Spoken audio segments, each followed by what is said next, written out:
Shalom, selamat berjumpa di Vinod TV. Saya Erika Jenny Rincap. Semoga tayangan-tayangan di Vinod TV bisa menjadi saluran berkat, kekuatan, dan penghiburan bagi yang menonton dan yang mendengarkannya. Tema khotbah pada hari ini adalah bagiku hidup adalah Kristus dan mati adalah keuntungan. Saya akan membagikan 3 poin bagaimana supaya prinsip bagiku hidup adalah Kristus dan mati adalah keuntungan bisa kita terapkan setiap harinya. Poin yang pertama, kita harus mengalami perjumpaan pribadi dan pengenalan akan Tuhan Yesus. Bagaimana caranya supaya kita bisa mengalami perjumpaan pribadi dengan Tuhan? Apakah itu harus sesuatu yang wow, atau spektakuler, atau sesuatu yang khusus? Apakah itu seperti Nabi Musa berjumpa dengan Tuhan ketika sedang berada di padang gurun? Dia melihat ada semak terbakar oleh api yang menyala-nyala, dan Tuhan ada di situ. Atau seperti Rasul Paulus yang harus mengalami kebutaan di tengah jalan pada saat akan melakukan kejahatan. Atau seperti Gideon yang ditemui oleh malaikat Tuhan. Setiap orang tidak selalu sama. Proses dan rancangan Tuhan berbeda kepada setiap kita. Kita harus kembali kepada kebenaran firman Tuhan supaya kita mengetahui bagaimana supaya bisa mengalami perjumpaan dengan Tuhan dan mengenal Tuhan secara pribadi. Mari kita buka firman Tuhan di Yohanes pasal 1 ayat 1. Yohanes 1 ayat 1. Pada mulanya adalah firman. Firman itu bersama-sama dengan Allah, dan firman itu adalah Allah. Jadi firman itu adalah Allah. Kalau kita ingin berjumpa dengan Tuhan, kita harus membaca firman Tuhan. Kalau kita ingin berjumpa dengan Tuhan tiap hari, kita harus membaca firman Tuhan tiap hari. Semakin kita membaca firman Tuhan, kita akan lebih mengenal Tuhan. Semakin kita membaca firman Tuhan, kita juga harus melakukan firman Tuhan. Karena iman tanpa perbuatan adalah mati. Kita baca dan kita lakukan kebenaran firman Tuhan. Kita harus mengerti bahwa begitu kita merindukan Tuhan, buka Alkitab, baca firman Tuhan,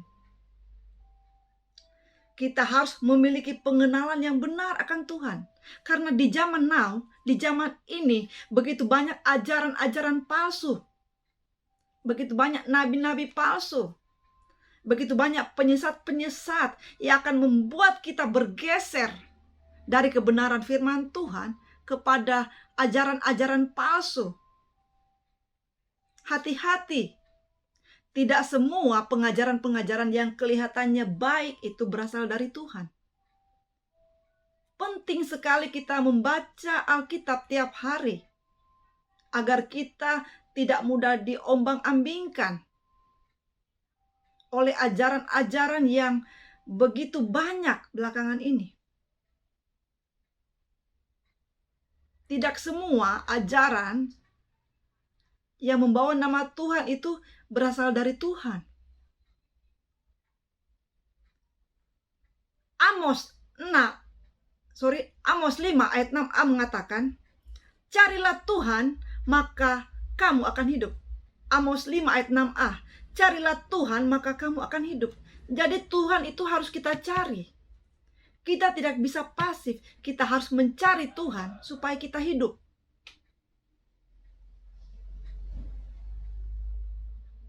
Karena begitu banyak orang-orang yang menuhankan dirinya belakangan ini.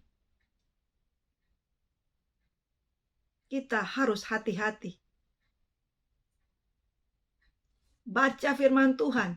Minta Roh Kudus untuk menuntun kita supaya kita mengerti betul apa maksud dari firman Tuhan tersebut. Dan kita pun harus melakukannya tanpa menunda, tanpa berbantah. Kita harus melakukannya dengan tuntunan Roh Kudus.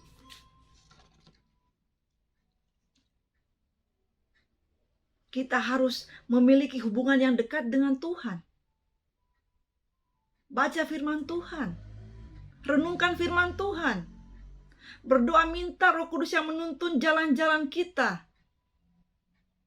Karena tanpa tuntunan Roh Kudus, kita bisa salah jalan. Pengenalan akan Tuhan membutuhkan hubungan yang dekat dengan Tuhan. Semakin kita dekat dengan Tuhan, maka kita pun akan mengenal Tuhan, apa yang Tuhan sukai dan apa yang Tuhan tidak sukai. Kita harus mengerti bahwa kerinduan Tuhan adalah kita bergaul akrab dengan Dia. Baca firman Tuhan tiap hari. Minta Roh Kudus berikan pengertian. Kalau ada hal-hal yang menurut kita ini seperti ini seperti itu. Ajaran yang lain mengatakan ini dan itu. Minta Roh Kudus untuk bukakan pengertian yang sebenarnya. Agar kita tidak salah menafsirkan maksud firman Tuhan. Kita perlu berdoa. Kita perlu membaca firman Tuhan. Dan melakukan firman Tuhan. Semakin hari kita akan mengenal Tuhan, akan membuat hubungan kita dengan Tuhan semakin indah. Almarhum suami saya sangat suka membaca firman Tuhan. Begitu selesai baca, biasanya kami sharing bagaimana suami saya mendapatkan hal-hal yang baru begitu ia membaca firman Tuhan. Meskipun ayatnya sama, tapi pengertiannya bisa berbeda. Kita harus memiliki rasa haus dan lapar. Kita harus memiliki kerinduan untuk bisa mengenal Tuhan. Supaya kita tidak disesatkan. Sekali lagi, poin pertama. Kita harus berjumpa dengan Tuhan secara pribadi dan mengenal akan Tuhan yang sesungguhnya. Karena tanpa pengenalan Tuhan, kita akan binasa. Poin yang kedua, mari kita buka Alkitab di Filipi pasal 3 ayat 13 sampai 14. Mari kita baca bersama-sama. Filipi 3 ayat 13 sampai 14. Saudara-saudara, aku sendiri tidak menganggap bahwa aku telah menangkapnya. Tetapi ini yang kulakukan. Aku telah melupakan apa yang telah di belakangku dan mengarahkan diri kepada apa yang di hadapanku dan berlari-lari kepada tujuan untuk memperoleh hadiah, yaitu panggilan surgawi dari Allah dalam Kristus Yesus. Jadi poin yang kedua adalah melupakan masa lalu dan mengarahkan pandangan kita ke depan untuk tujuan yang mulia. Berapa sering kita mengalami kegagalan? Karena kita selalu menoleh ke belakang. Kita mengalami kegagalan dan ketakutan karena dihantui oleh masa lalu kita. Dihantui oleh hal-hal yang membuat kita sulit untuk menatap ke depan. Kita harus mengambil keputusan hari ini bahwa masa depan kita ada di tangan Tuhan. Tidak peduli seberapa buruknya masa lalu kita. Begitu kita mengambil keputusan, hari ini saya harus berubah. Hari ini hidup saya sudah diubahkan Tuhan, dan saya mau menatap masa depan bersama Tuhan. Kita harus mengerti bahwa ada sesuatu yang lebih baik di masa depan kalau kita berada dalam rancangan Tuhan. Setiap orang memiliki panggilan-panggilan yang berbeda dalam kehidupannya. Kita harus mengetahui apa yang menjadi panggilan hidup kita. Tidak semua orang bisa melakukan hal yang sama. Setiap orang punya panggilan dan proses hidup yang berbeda. Kita tidak bisa mengatakan bahwa saya mau seperti si A, saya mau berdoa seperti si A, saya mau berpuasa seperti si B, saya mau menyanyi seperti si C. Tidak bisa. Karena setiap kita memiliki desain yang berbeda dari Tuhan. Kita harus mengerti bahwa panggilan surgawi itu sesuatu yang indah. Namun kita tidak bisa memenuhi panggilan surgawi kalau kita masih berkutat dengan masa lalu kita yang kelam, dengan dosa-dosa, dengan kesalahan-kesalahan yang dibenci oleh Tuhan. Kita harus berani melupakan dan meninggalkan semua itu. Memang tidak enak untuk meninggalkan sesuatu yang kita rasanya biasa melakukannya. Namun, kalau kita ingin kehidupan kita benar-benar menjadi kehidupan yang diperuntukkan untuk Tuhan, diri kita harus menjadi pribadi yang berbeda.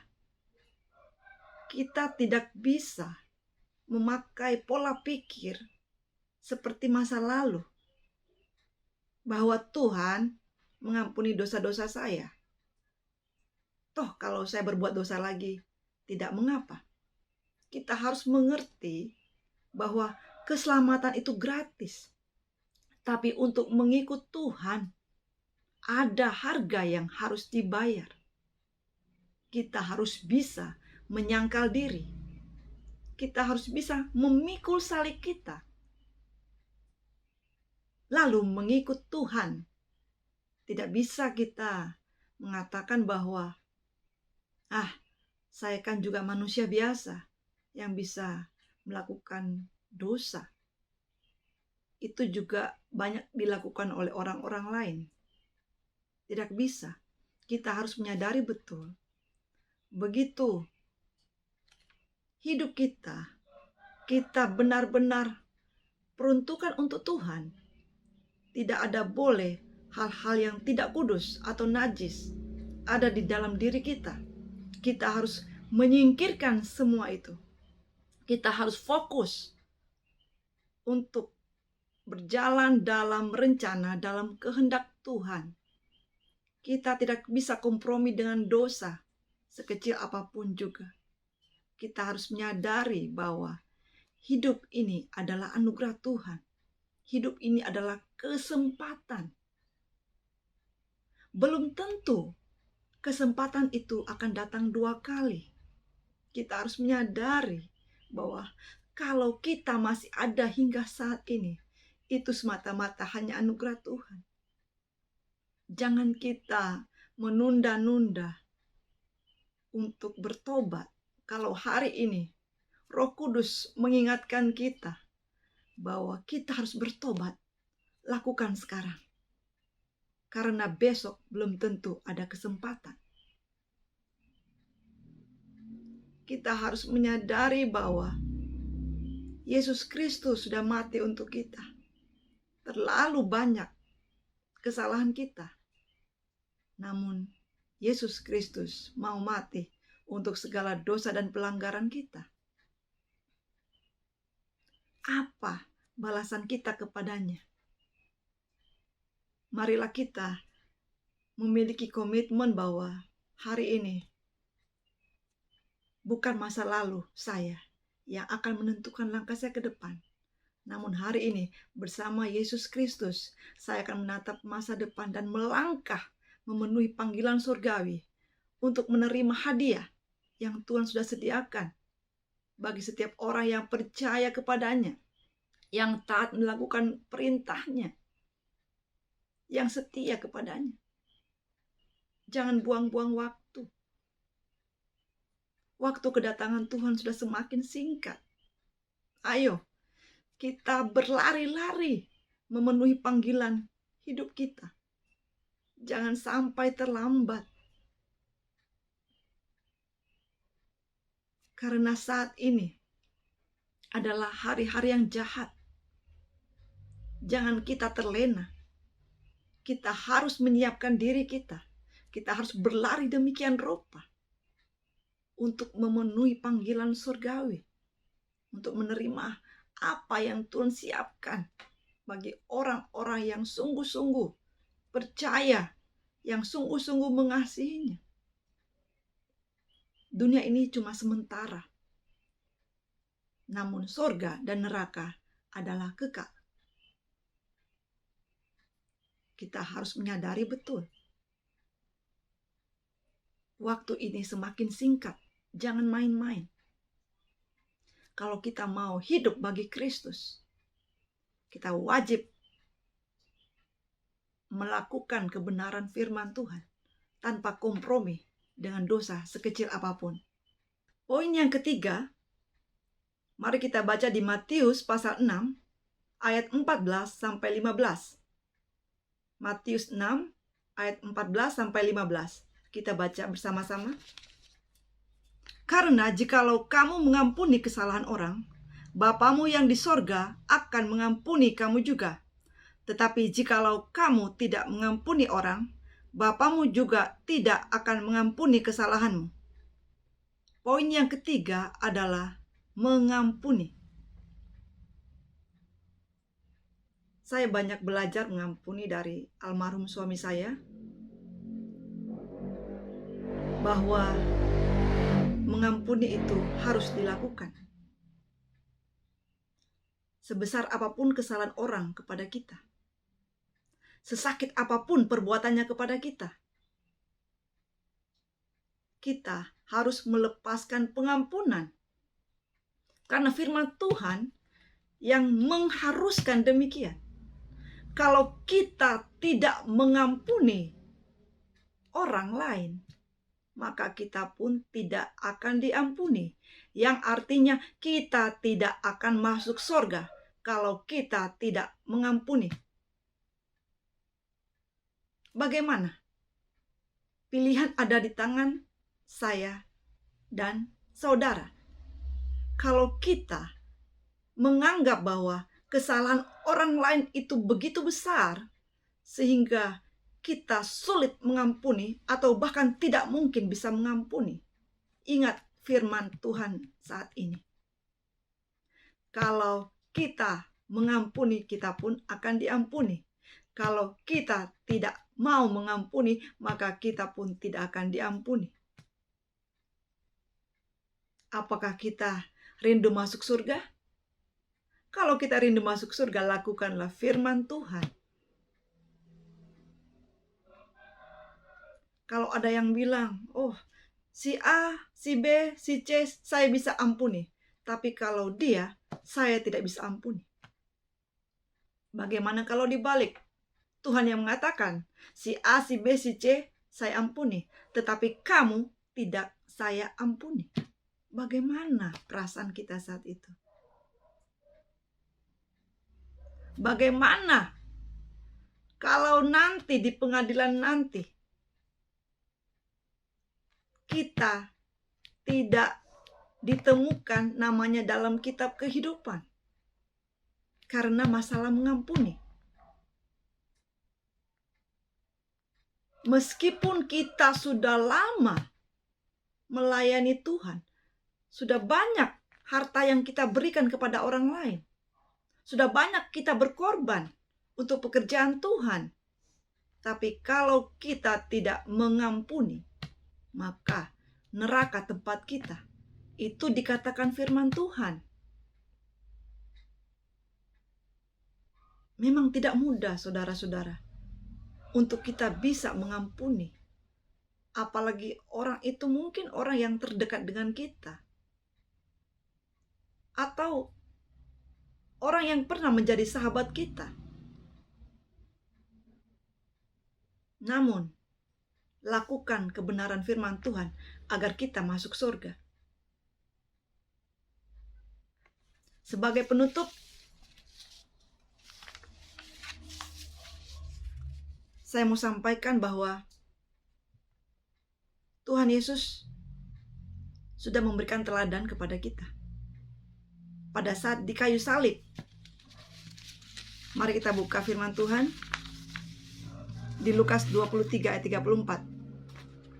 Ya Bapa, ampunilah mereka, sebab mereka tidak tahu apa yang mereka perbuat. Tuhan Yesus sudah banyak menolong orang yang membutuhkan. Orang sakit Tuhan Yesus sembuhkan. Yang butuh mujizat Tuhan Yesus berikan mujizat. Yang butuh pertolongan Tuhan Yesus tolong. Orang-orang lapar Tuhan Yesus berikan makanan. Banyak lagi yang Tuhan Yesus sudah lakukan. Namun ketika Tuhan Yesus ditangkap, apakah ada yang bela? Apakah ada yang berani pasang badan? Bahkan orang-orang lebih memilih membebaskan penjahat kelas kakap dibanding memilih untuk membebaskan Tuhan Yesus. Bagaimana perasaan Tuhan Yesus saat itu? Tapi ia mengatakan pada saat puncak rasa sakitnya, pada saat darahnya sudah mengucur dengan deras di kayu salib, ia mengatakan, ya Bapa, ampunilah mereka. Tuhan Yesus tidak mengutuk, Tuhan Yesus tidak membenci, namun ia melepaskan pengampunan. Saat ini, jika ada sesuatu dalam hati kita kepada seseorang yang mungkin begitu menyakitkan, ingat, kesakitan kita, penderitaan kita belum seperti Yesus. Namun Yesus sudah memberikan teladan dengan mengampuni orang-orang yang berlaku jahat kepadanya.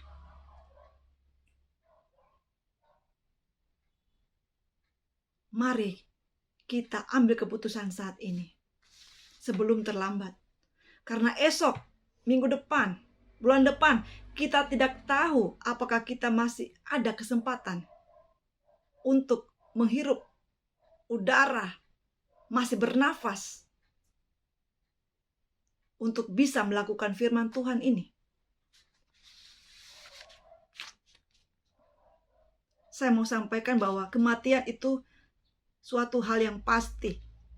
Siapapun dia, pasti akan mati.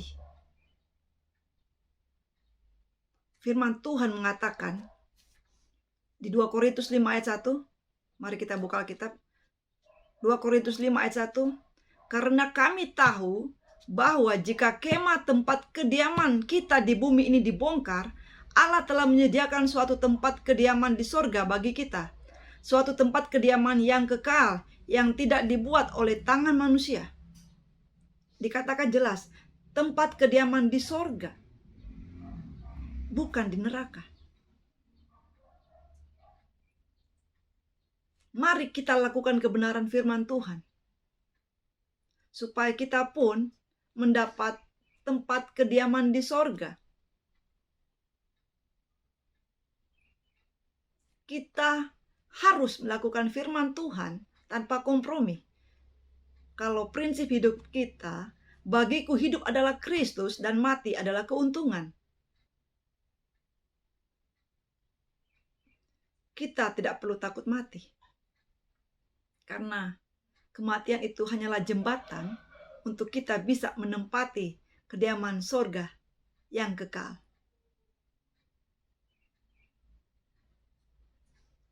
Mari kita terus percaya dan hidup dalam kebenaran firman Tuhan.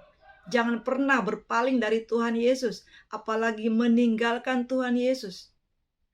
Karena Tuhan Yesus adalah satu-satunya jalan dan juru selamat kita untuk bisa tiba di surga yang kekal. Tuhan Yesus mengasihi kita semua.